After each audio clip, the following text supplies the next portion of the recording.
ایک جماعت آئی انگلینڈ سے. اس جماعت کے اندر جو امیر صاحب تھے وہ بہت بڑے ڈاکٹر تھے, سرجن تھے.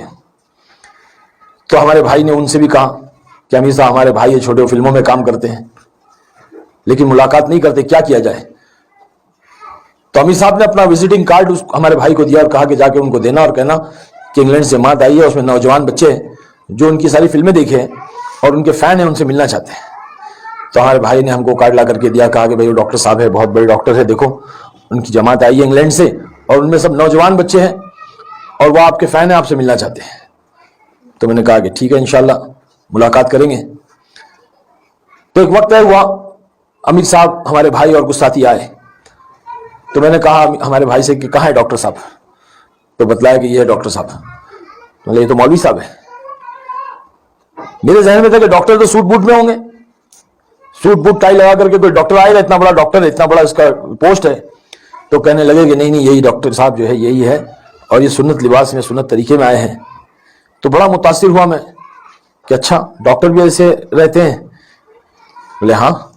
پھر انہوں نے 1 گھنٹے مجھ سے انگریزی میں انگلش میں جو ہے بات کی, کیونکہ ان کو ہندی نہیں آتی تھی.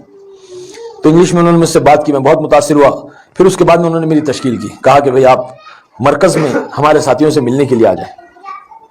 ہفتے کے دن جو ہے وہ وہاں کا اجتماع کا دن تھا. تو کہا کہ ہمارے ساتھیوں سے ملنے, نوجوان بچے آپ سے ملنے کے لیے بڑے منتظر ہیں, آپ کو بہت چاہتے ہیں, آپ کے فین ہیں, آپ آ جائیں. تو میں نے کہا کہ ٹھیک ہے میں آ جاؤں گا. میں چلا گیا. تو جیسے ہی میں مسجد میں گیا تو بچے سب لوگ میرے پیچھے, راکی آ گیا, راکی آ گیا, کیونکہ اس وقت بڑی شہرت تھی اور وہ جیسے ایک نام مل گیا تھا, جو فلم میں نام تھا راکی وہی نام پڑ گیا تھا. تو میں جو ہے وہاں پہ گیا مسجد میں, تو ایک کمرے میں مجھے لے آ کر کے بیٹھا دیا. تو وہاں پہ بات ہو رہی تھی, میں سن رہا تھا. وہ ساتھی کہہ رہے تھے کہ اللہ نے دین میں کامیابی رکھی ہے. اور مجھے نہیں معلوم تھا دین کس کو کہتے ہیں. میں سمجھنے لگا کہ دین مطلب دن اور رات. تو میں نے سوچا کہ یار یہ کہہ رہے دن میں کامیابی ہوتی ہے, ہمارے وہاں تو رات میں کامیابی ہوتی ہے, موج مستی تو رات میں ہوتی ہے فلم انڈسٹری میں. تو خیر سمجھ میں تو آئی نہیں, بات ساری اوپر سے چلی گئی. پھر جو ہے میں نے بات سنی کے بعد میں سارے نوجوان بچے آئے, مجھ سے ملاقات کی, مسافے کیے. بہت نورانی چہرے تھے ان کے ماشاءاللہ, صافہ بانا ہوئے تھے, چہرے پہ داڑھی تھی, خوبصورت ایک دم پیارے پیارے چہرے. بڑا میں مل کر کے خوش ہوا ان لوگوں سے. پھر ان لوگوں نے مجھ سے درخواست کی کہ آپ ہمارے ساتھ کھانا کھا لیں. تو میں پہلی بار مسجد میں ان لوگوں کے ساتھ میں جو کھانا کھانے بیٹھا تو سیدھا سادہ سا کھانا تھا. تو میں اکثر کہتا ہوں کہ وہ تبلیغ کی دال نے حرام کی بریانی چھوڑا دی. تو وہ دال میں اتنی لذت تھی, اتنی کشش تھی, اتنا مزہ آیا. پھر میں نے دیکھا کہ کچھ نوجوان بچے سنت طریقے سے بیٹھے ہوئے تھے. اکڑو طریقہ جو ہوتا ہے, 2 زانوں ایسے بیٹھتے ہیں نا. تو میں نے پوچھا یہ ایسے کیوں بیٹھ کے کھانا کھا رہے ہیں؟ تو بولے سنت طریقہ ہے, اللہ کے نبی کے طریقے میں بڑی کشش ہوتی ہے. تو وہ کشش میرے دل کو اثر کری. میں نے بولا یہ ایسے کیوں بیٹھ کے کھانا کھا رہے ہیں؟ تو بولے یہ جو ہے سنت طریقہ, اللہ کے نبی اس طرح سے بیٹھ کر کے کھانا کھایا کرتے. تو میرے دل میں بات آئی, اگر آدمی اس طرح سے بیٹھ کر کے کھانا کھائے گا تو اس کی پرسنالٹی بہت اچھی رہے گی, کیونکہ ہمارے اس دور میں ہم کو ہمارے جسم کی, ہماری پرسنالٹی کی, ہماری فکر کی بہت ہم کو فکر ہوتی تھی, کیونکہ یہی ہماری دکان تھی, اسی سے ہماری روزی روٹی چلتی تھی. تو میرے دل میں بات آئی کہ تو بہترین طریقہ ہے تو کھانا کھانے کا.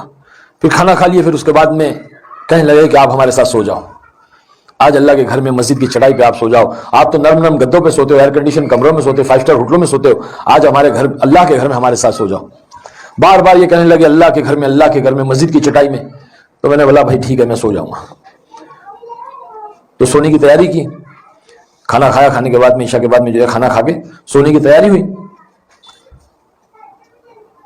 تو سونے سے پہلے مشورہ ہوا کہ اللہ کے راستے میں جو جماعتیں آئی ہوئی ہے, اللہ کے راستے میں جو لوگ آئے ہوئے, ان کی نگرانی کرنے کے لیے ساتھی طے کیے جا رہے تھے کہ کون چوکیداری کرے گا, تاکہ یہ اللہ کے راستے میں نکلے ہوئے جو مہمان ہیں ان کی اور ان کے سامان کی چوکیداری کے لیے ساتھی طے کیے جا رہے تھے. تو امیر صاحب نے کہا کہ جو آنکھ اللہ کے راستے میں نکلے ہوئے لوگوں کے لیے جاگے گی, ان کی چوکیداری, ان کی نگرانی کرے گی, تو اس آنکھ کے اوپر اللہ پاک جہنم کی آگ کو حرام کر دے گا.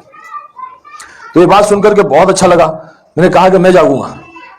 بڑے جوش میں تھا میں نے کہا میں جاگوں گا. تو امیر صاحب نے طے کیا ٹھیک ہے, عارف خان صاحب بھی جو ہے وہ رات کو ان کو 2 بجے اٹھا دینا, ابھی آپ آرام کر لو, آپ شوٹنگ سے آئے ہو تو آپ تھکے ہوئے ہو, ابھی آپ آرام کر لو, 2 بجے آپ کو اٹھا دیا جائے گا. تو ایک ساتھی ہے فاروق جناب, وہ آ کر کے اٹھائے انہوں نے مجھے. تو جب میں اٹھا ان کے ساتھ میں ایسی نیند میں جا کر کے میں مسجد کے دروازے پر, مرکز کے دروازے پر بیٹھ گیا. تو فاروق بھائی نے جو ہے وہ اللہ رسول کی بات شروع کی.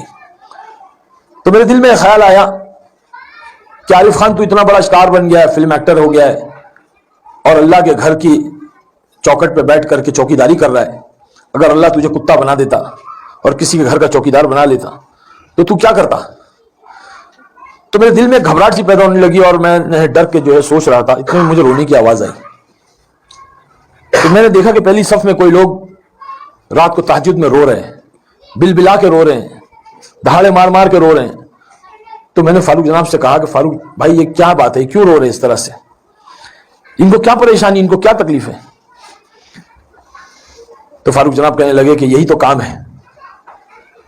ہمارے مولانا یونس صاحب رحمۃ اللہ علیہ پونا کے، انہوں نے اس دھارواڑ میں بڑی محنت کی ہے، بلکہ پورے مہاراشٹر میں محنت کی ہے، پورے کوکن پٹے میں محنت کی ہے، بہت بڑے اللہ والے تھے، میرا وقت ان کے ساتھ لگا ہے.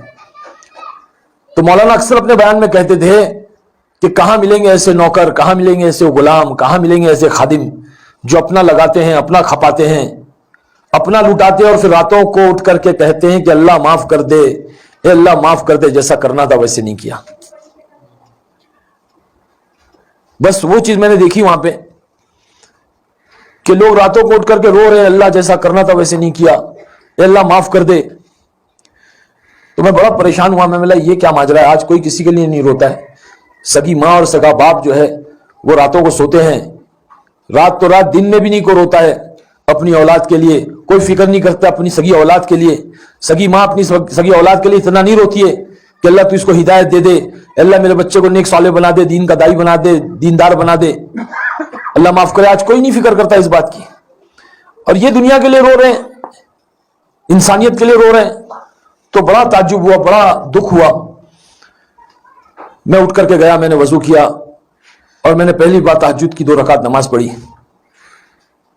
نماز تو آتی نہیں تھی پڑھنے کے لیے صحیح ڈھنگ سے، بس نماز پڑھ لی اور اللہ سے دعا کی، اللہ اگر یہ سچے ہیں، ان کا رونا سچا ہے، ان کا یہ کام سچا ہے، اللہ تو جانتا ہے میں تو گنہگار ہوں، تو مجھے ہدایت دے دے اور ان کے ساتھ مجھے جوڑ دے. بس وہ وقت جو تھا وہ ہدایت کا وقت تھا. وہ کہتے ہیں نا کہ اللہ پاک جب ہدایت دینا چاہتا ہے تو ذرہ نواز ہے، اس کو بندے کی ایک ادا ایک بات پسند آ جاتی ہے تو اللہ قبول کر لیتا ہے. تو مجھے لگتا ہے کہ جب میں 2 رکعت پڑھ کے اللہ سے میں نے دعا کی تو اللہ نے مجھے قبول کر لیا، اور اس کے بعد میں جا کر کے سو گیا، اور سونے کے بعد میں اللہ نے وہ نیند نصیب کی، وہ نیند نصیب کی جو مجھے زندگی میں کبھی ویسی نیند نہیں ملی. وہ سکون کی نیند اللہ کے گھر کی چٹائی میں اللہ نے نصیب کی جو مجھے بڑی بڑی 5 اسٹار ہوٹلوں میں اور جو ہے مجھے نرم نرم گدوں میں وہ نیند نہیں ملی.